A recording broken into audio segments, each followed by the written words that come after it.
say you'll catch me.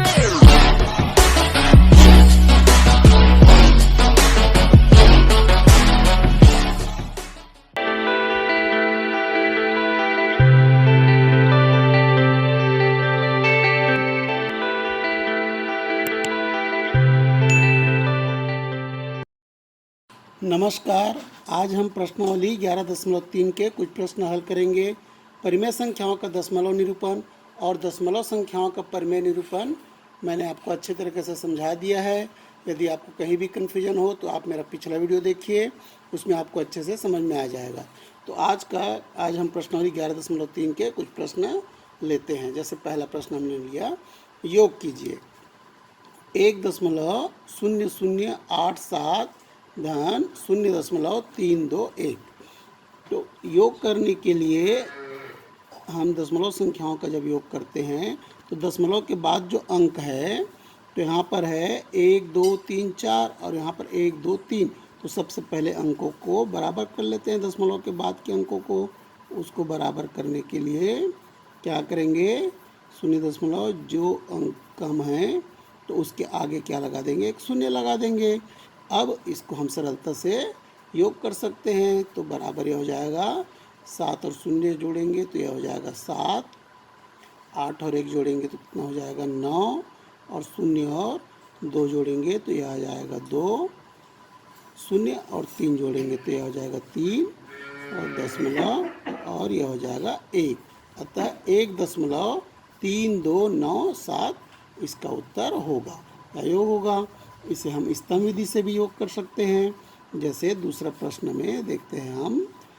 दूसरा प्रश्न हमने लिया 0.2 धन 0.02 धन 0.0202 धन 0.20204।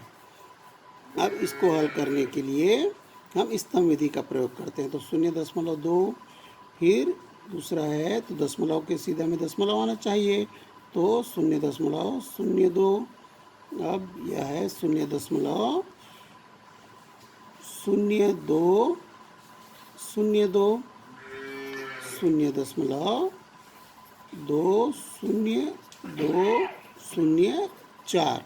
अब देखिए यहाँ पर दशमलव के बाद यहाँ पर 5 अंक है, जबकि यहाँ पर 1 अंक है। तो इसको बराबर करने के लिए हम क्या करेंगे, 4 शून्य लगा देंगे। यहाँ पर 2 अंक है तो कितना शून्य लगाएंगे, 3 शून्य लगाएंगे। यहाँ पर 4 अंक है तो 1 शून्य लगाएंगे। अब इसको क्या करेंगे, योग कर देंगे। तब यह हो जाएगा 4, और यहाँ पर हो जाएगा 2, ये हो जाएगा 2, ये 4 और 4, ये दशमलव और शून्य। इस प्रकार इसका योग बहुत सरलता से आप कर सकते हैं। अब दूसरा प्रश्न, मान ज्ञात कीजिए। पहला है 5.01 ऋण 0.00729। तब दोनों तरीका मैंने आपको बताया, क्षैतिज विधि से भी हल कर सकते हैं या स्तंभ विधि से भी हल कर सकते हैं। तो जो विधि आपको सरल लगे उस विधि से आप सरलता से हल कर सकते हो। तो 5.01, यहाँ पर 1 2 3 4 5 संख्याएँ हैं। तो 1 2 3 4 5, 3 शून्य लगा दिए, और ये हो जाएगा 0.00729। अब इसको घटा देंगे तो उधार लेना पड़ेगा। तो 10 में 9 घटाएंगे 1, यहाँ बच्चा 9, 9 में 2 घटाएंगे 7, यहाँ पर बच्चा 9, 9 में 7 घटाएंगे 2, यहाँ बच्चा 0 0, और यह हो जाएगा 5। अब दूसरा प्रश्न है 1.01 ऋण 0.1 ऋण 0.001 धन 10.001।